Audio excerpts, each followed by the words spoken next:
Hi guys, this is Not a Cat. How are you? I thought that on top of the long-form close analysis content that I usually make, I would start doing little quick reviews of the manga that I'm reading because I'm always reading something, and this particular story really piqued my interest. This is Orange by Ichigo Takano, and I picked this up because I thought I usually read seinen or shonen and I wanted a little change of pace.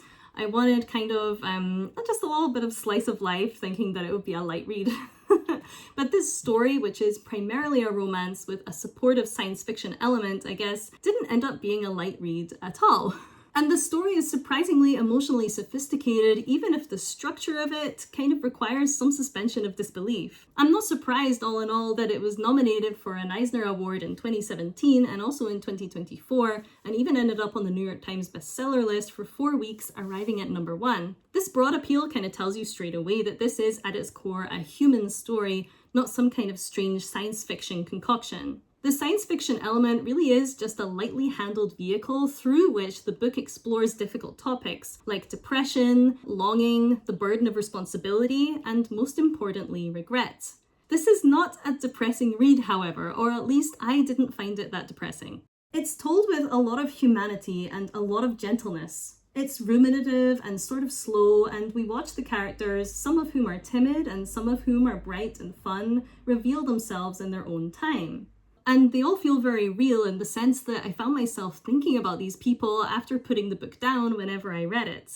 If you're the kind of person that likes an emotional hook, I think you'll find this really engrossing. And also, if you appreciate good illustration of consistent quality, this is quite a visually delightful book as well. I'd recommend buying the complete collection, volumes 1 and 2, and because it's been out for a while, you can get it pretty cheap online secondhand. Then if you're hungry for more, there are actually 2 supplementary books released after, if you're the kind of person that feels unsatisfied unless you get a really comprehensive conclusion. I personally think that volume 1 and 2 of the complete collection are great on their own, as it's one of those stories that's wonderful as long as it doesn't overstay its welcome. The writer says what she has to say, and she mic drops out of there. I'm pretty sure that there's a little note from the author as well at the end of the story where she says, "I said everything I had to say and I'm happy with the story as is."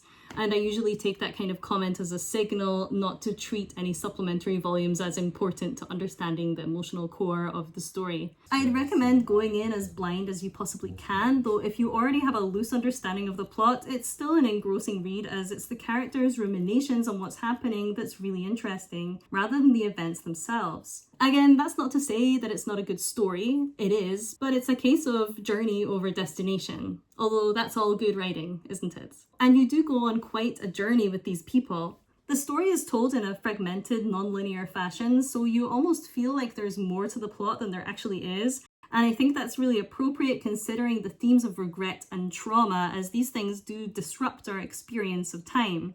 I could write a synopsis spanning just a couple of sentences and pretty much lay out all of the important events in the book, but that, I think, is the book's strength. It takes a very simple idea and it explores it fully, sometimes even going over the same event a few times from different angles. I like too that the setting feels comprehensively considered. It's clear that the city of Matsumoto is a place that Ichigo Takano knows very well, and her love for it shines through in the writing. We also feel the characters' connection to their home city suggested throughout. The city is so lovingly represented and important to the story that, in fact, if you go to visitmatsumoto.com, you'll find an entire section all about Orange, including 10 different locations that you can visit from the story and this very cute map.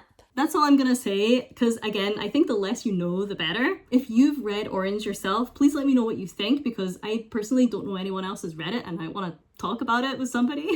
Or if you're thinking of reading it and this helped you decide, please let me know and leave me a little like. Also, if you'd like more of these little quick reviews, please let me know, and it's quite easy for me to do. I don't mind doing it. It's good fun. So yeah, let me know what you thought. And for now, hope you guys have a lovely day. Ciao!